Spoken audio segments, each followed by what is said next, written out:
बच्चों आज देखते हैं कॉम्प्लेक्स नंबर में polar representation of complex number. ठीक है, मतलब कॉम्प्लेक्स नंबर के अंदर पोलर क्या होता है ये हम देखेंगे। जैसे कोई भी अगर कॉम्प्लेक्स नंबर है, सपोज अगर कोई complex number z equal to x plus i y, ठीक है, ये कॉम्प्लेक्स नंबर है। तो ये जो x और y है ये क्या, कोई मान लो रियल नंबर है और इसको ये भी कहते हैं ये कोऑर्डिनेट एक्सिस के फॉर्म में है। लेकिन अगर हम z equal to x plus i y को पोलर में कैसे कन्वर्ट करेंगे ये हम देखेंगे। ठीक है, चलो फिर हम देखते हैं। देखो बच्चों ये देखो फिगर, देखो इस फिगर को, ये क्या है, मैंने एक कोऑर्डिनेट एक्सिस बना दिया। ठीक है, ये है एक्स एक्सिस और ये क्या है, वाई एक्सिस है। इस पे कोई एक पॉइंट P ले लेते हैं। क्या है ये पॉइंट, ये पॉइंट P ले लिया। ठीक है, अच्छा बच्चों पिछले क्लास में मैंने बता दिया था कि जब मैंने अर्गेंट पढ़ाया था, अर्गेंट के बारे में, तो उसने बताया था क्या ये इसको कहते हैं फर्स्ट कोऑर्डिनेट और इसको कहते हैं सेकंड कोऑर्डिनेट और इसको कहते हैं थर्ड कोऑर्डिनेट और ये है फोर्थ कोऑर्डिनेट कहते हैं। ठीक है बच्चों, तो इस तरह से ये मैंने कोऑर्डिनेट एक्सिस ले लिया और इस कोऑर्डिनेट एक्सिस के अंदर जो फर्स्ट कोऑर्डिनेट है उस फर्स्ट कोऑर्डिनेट के अंदर कोई एक पॉइंट मैंने P ले लिया। ठीक है बच्चों, क्या ले लिया मैंने, पॉइंट P ले लिया। अब बताइए अगर P पॉइंट है तो इसकी x एक्सिस से दूरी कुछ होगी और y एक्सिस से कुछ दूरी होगी बच्चों। तो मान लेते हैं कि x एक्सिस से इसकी दूरी हो जाएगी y, क्या है, स्मॉल y। ठीक है, इस तरह से y एक्सिस से इसकी दूरी मान लेते हैं x है। ठीक है बच्चों, तो इस तरह से इस पॉइंट का x एक्सिस से दूरी और y एक्सिस से दूरी मैंने लिख दिया। तो इसका मतलब ये हुआ कि मतलब इसको ऐसे लिख सकते हैं P x, y, मतलब x का मतलब ये क्या हुआ, जो x है y एक्सिस से दूरी है और जो y है ये x एक्सिस से दूरी है। ठीक है बच्चों, तो इस तरह से इस पॉइंट का मैंने कोऑर्डिनेट लिख दिया x, y। अब इसके अंदर क्या करते हैं, इस P को इस पॉइंट तक इसको टच करते हैं। ठीक है, और इस पॉइंट का नाम देते हैं O, ये 0,0 है। ठीक है बच्चों, और इसका नाम देते हैं Q, जो ये पॉइंट कट किया है। ठीक है, तो इस तरह से एक ट्रायंगल आ गया, राइट एंगल ट्रायंगल। ठीक है बच्चों, अब राइट एंगल ट्रायंगल आ गया और इसके अंदर एक काम करते हैं कि जो x एक्सिस से है और जो OP है, x एक्सिस से OP के बीच में मान लेते कोई एक एंगल ले लेते हैं, इसका नाम थीटा है। क्या है, ये थीटा है। ठीक है बच्चों, तो ये क्या, मैंने थीटा ले लिया।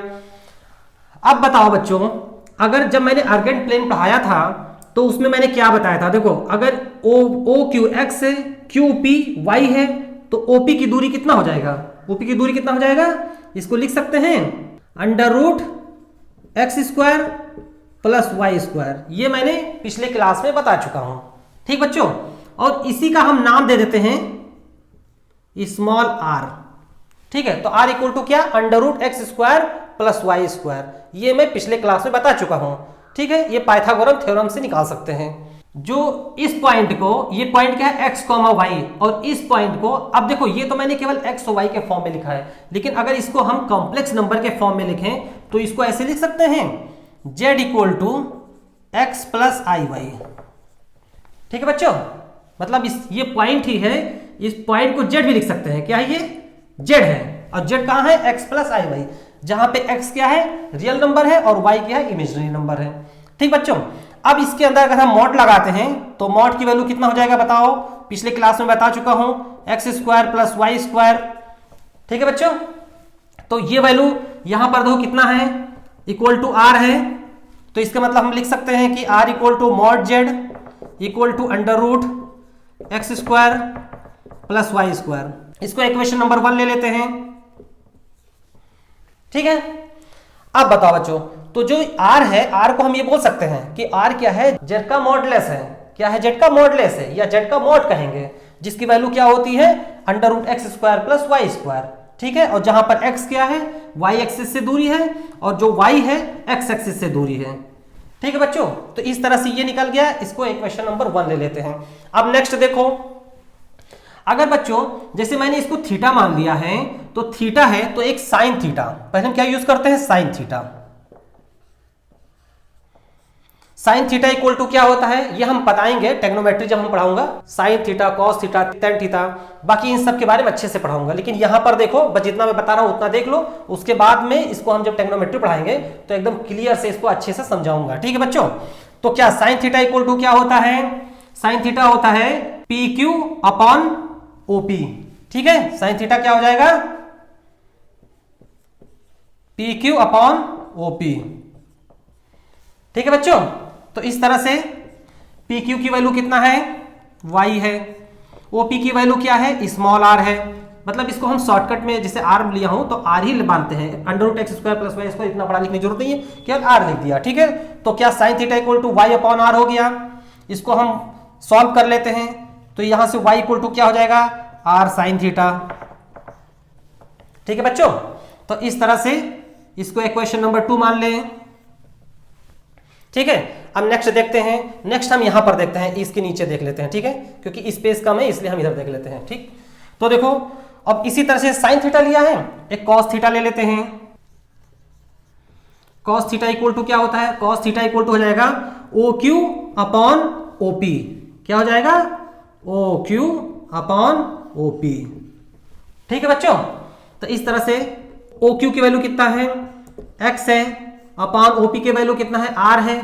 तो इस तरह इसको भी अगर सॉल्व कर लें तो यहां पर देखो क्या हो जाएगा, एक्स इक्वल टू लिख सकते हैं आर कॉस थीटा। ये इक्वेशन नंबर 3 हो गया।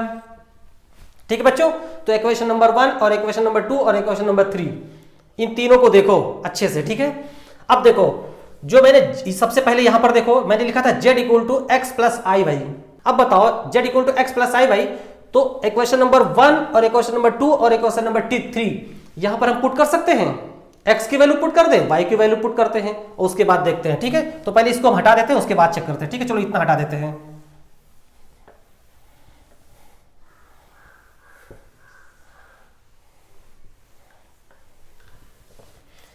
क्या x की वैल्यू कितना मैंने निकाला था, z इक्वल टू लिख सकते हैं आर कॉस थीटा।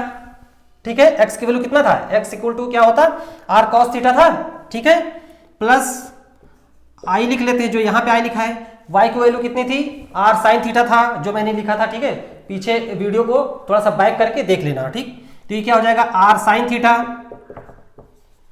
ठीक है बच्चों, तो इस तरह से मैंने x की वैल्यू और y की वैल्यू पुट कर दिया, जो इक्वेशन नंबर 2 और 3 से मैंने बताया।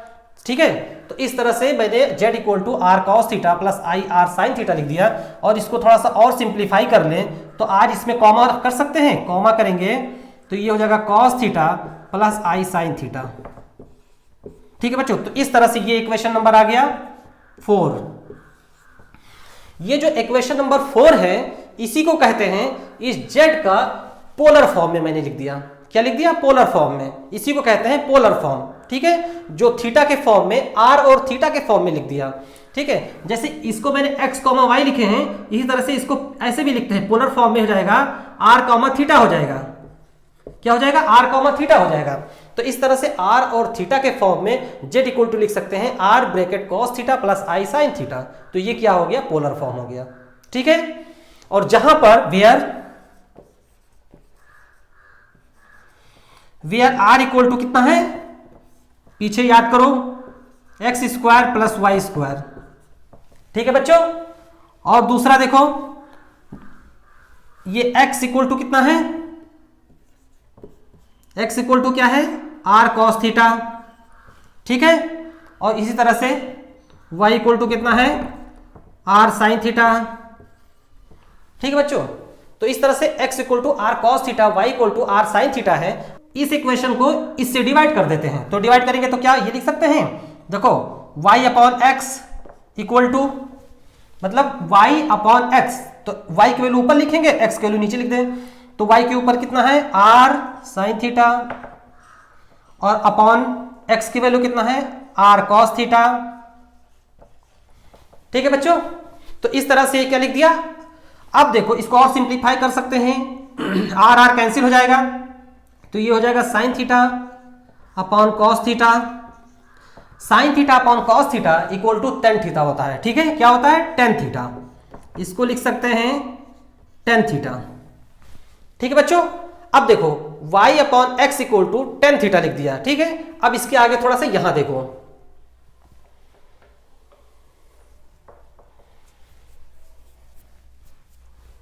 देखो इसको यहां पे लिखते हैं ना। ठीक है, थोड़ा सा स्पेस कम हो रहा है, तो एक काम करते हैं, इसको भी हटा देते हैं। ठीक है, और हटा के फिर आगे देखते हैं।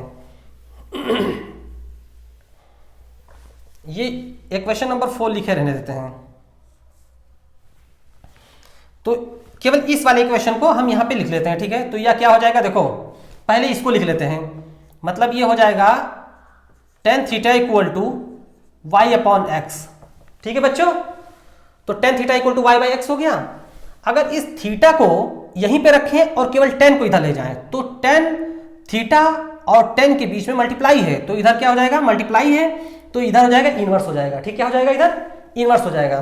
तो यहां पे हम लिख सकते हैं थीटा इक्वल टू हो जाएगा tan inverse y upon x, ठीक है बच्चों। तो देखो अब इक्वेशन नंबर 4 में देखो r की वैल्यू होती है under root x square plus y square, और थीटा की value tan inverse y upon x है, ठीक है। और इसको और भी सिंप्लीफाई में ऐसा लिख देंगे, इसको theta equal to tan inverse mod y upon x, ये हो गया इक्वेशन नंबर 5, ठीक है बच्चों। इसको हम अंडरलाइन कर देते हैं।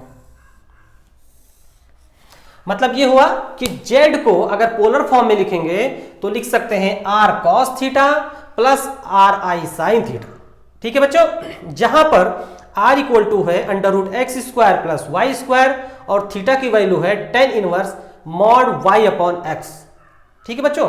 तो इस तरह से इसमें 3 चीज याद रखना, ठीक है। नंबर 1 एक 5 वाला, और एक 4 वाला, और दूसरा r की वैल्यू, ये तीनों याद रखना है। इसी तीनों बेस पे हम क्वेश्चन आगे सॉल्व करेंगे, ठीक है बच्चों। समझ में आ गया पोलर फॉर्म में कैसे कन्वर्ट करते हैं। कोई भी अगर कोऑर्डिनेट एक्सिस के फॉर्म में लिखा हुआ है, मतलब एक्स वाई के फॉर्म में लिखा है, तो किसी कॉम्प्लेक्स नंबर में एक्स वाई के फॉर्म में अगर लिखा हुआ है, तो उस कॉम्प्लेक्स नंबर को कैसे हम पोलर फॉर्म में बदलेंगे, ये मैंने यहाँ पे समझा दिया, ठीक है बच्चों। समझ में आया। फिगर बनाया है, इस फिगर के अंदर देखो, और देखो क्या है, ये जेड है, z equal to r cos theta plus i sine theta है, ठीक है। और we are r equal to under root x square plus y square है, ठीक है। तो ये क्या है, पोलर फॉर्म है। किसका पोलर फॉर्म है, इस वाले का, z equal to x plus i y. तो उसको क्या पोलर फॉर्म में कन्वर्ट करो, ठीक है। तो कन्वर्ट कैसे क्या करना है, जहां पे आर की वैल्यू फाइंड कर लेंगे और थीटा की वैल्यू फाइंड करेंगे, और उसके बाद में इसी फॉर्म में लिख देंगे, तो हम कहेंगे पोलर फॉर्म में कन्वर्ट हो गया, ठीक है बच्चों। ये हो गया। अब देखो जैसे ये मैं जो फिगर बनाया है, इस फिगर के अंदर देखो, इसको कहते हैं फर्स्ट कोऑर्डिनेट, इसको कहते हैं सेकंड कोऑर्डिनेट, इसको कहते हैं थर्ड कोऑर्डिनेट, और ये होता है फोर्थ कोऑर्डिनेट, ठीक है बच्चों। अगर जैसे ये इक्वेशन अगर मान लो इस फॉर्म में दिया है, अगर ये z equal to x plus i y लिखा हुआ है, अगर ये z अगर ये फर्स्ट कोऑर्डिनेट में आता है, ठीक है, क्या अगर ये फर्स्ट कोऑर्डिनेट में आएगा, तब थीटा की वैल्यू ऐसे लिखा जाएगा, देखो, तब थीटा इक्वल टू हो जाएगा tan inverse mod y upon x, ये हो जाएगा, ठीक है। थीटा का वैल्यू क्या हो जाएगा, ये हो जाएगा। अगर ये फर्स्ट कोऑर्डिनेट में अगर आता है तो ठीक है। अगर ये z अगर ये सेकंड कोऑर्डिनेट में आ रहा है, तब थीटा की वैल्यू क्या हो जाएगा, देखो, तब थीटा की वैल्यू लिखेंगे pi minus tan inverse mod y upon x, ठीक है बच्चों।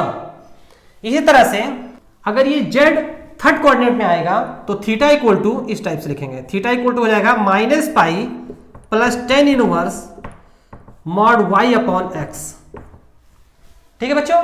इसी तरह से अगर फोर्थ कोऑर्डिनेट में z की वैल्यू आ गई, तो फोर्थ कोऑर्डिनेट में ऐसे हो जाए, थीटा इक्वल टू हो जाएगा minus tan inverse mod y upon x हो जाएगा, ठीक है बच्चों। तो इस तरह से थीटा जिस कोऑर्डिनेट में जाएगा उस कोऑर्डिनेट के अकॉर्डिंग थीटा चेंज हो जाएगा। चलो अब क्वेश्चन सॉल्व करते हैं। अब एक काम करते हैं, क्वेश्चन सॉल्व करते हैं। तो सबसे पहले इसको हम हटा देते हैं, ठीक है, लेकिन जो फिगर बना हुआ है उस फिगर को बना रहने देते हैं।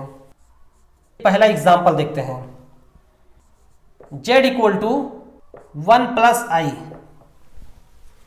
z equal to 1 plus i, इसको पोलर फॉर्म में कन्वर्ट करो। क्या करना है, पोलर फॉर्म में कन्वर्ट करना है। तो पोलर फॉर्म में कन्वर्ट करने के लिए सबसे पहले क्या, इस निकालने के लिए क्या करेंगे, पहले हम r फाइंड करेंगे। तो r इक्वल टू क्या होता है, अंडर रूट एक्स स्क्वायर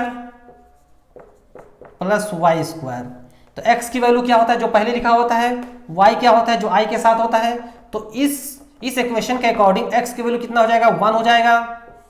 तो 1 स्क्वायर प्लस y की वैल्यू भी 1 हो जाएगा, तो 1 स्क्वायर, तो इसका मतलब क्या हो जाएगा, अंडर रूट 2 हो जाएगा, ठीक है। तो r equal to under root 2 हो गया, ठीक। नेक्स्ट अब क्या निकालना है, मुझे थीटा निकालना है। तो क्या थीटा मुझे फाइंड करना है। अगर इसको हम पॉइंट फॉर्म में लिखेंगे, तो पॉइंट फॉर्म में ऐसे लिखेंगे 1,1, यही तो आएगा 1,1। मतलब 1 का मतलब ये y एक्सिस से दूरी हो जाएगी और ये x एक्सिस से दूरी हो जाएगी। तो इस तरह से ये किस में आएगा, फर्स्ट कोऑर्डिनेट में आएगा कि नहीं आएगा बताओ? फर्स्ट कोऑर्डिनेट में आ जाएगा। जब ये फर्स्ट कोऑर्डिनेट में आ जाएगा तो इसके मतलब थीटा की वैल्यू क्या, डायरेक्ट ये हम लिख सकते हैं, क्या हो जाएगा, थीटा इक्वल टू लिख सकते हैं tan inverse mod y upon mod x। ठीक है, mod y upon mod x। Mod y की वैल्यू कितना है, 1 है, मॉड x की वैल्यू 1 है, तो 1 अपॉन 1, तो ये हो जाएगा tan इनवर्स 1। तो tan इनवर्स 1 की वैल्यू होता है π/4, मतलब 45। क्या कहते हैं, 45। ये लिखो या फिर लिख सकते हो 45 डिग्री। ठीक है, तो यह π/4 जो पाई होता है, और इसको ये भी लिखते हैं, ये ध्यान रखना, ये पाई का मतलब होता है 180 डिग्री। क्या होता है, 180 डिग्री। Theta equal to π/4। ठीक है, तो r की वैल्यू निकल आई और थीटा की वैल्यू फाइंड हो गया। अब मुझे क्या पोलर फॉर्म में लिखना है, तो पोलर फॉर्म में सिंपल लिख देते हैं, यहां पे लिख देते हैं। ठीक है, तो क्या हो जाएगा, z इक्वल टू क्या होता है formula, r bracket cos theta plus i sin theta, इसी टाइप से लिखते हैं ना, r cos theta plus i sin theta. अब देखो r की वैल्यू यहां से पुट कर दो, तो इसको लिख सकते हैं, r की वैल्यू √2 हो जाएगा, और cos थीटा, थीटा की वैल्यू कितना है, π/4 हो गया, और i sin π/4, z equal to हो जाएगा √2 cos π/4 प्लस i sin π/4। तो ये हो गया, पोलर फॉर्म में कन्वर्ट हो गया। चलो ठीक है बच्चों, देखते हैं आगे।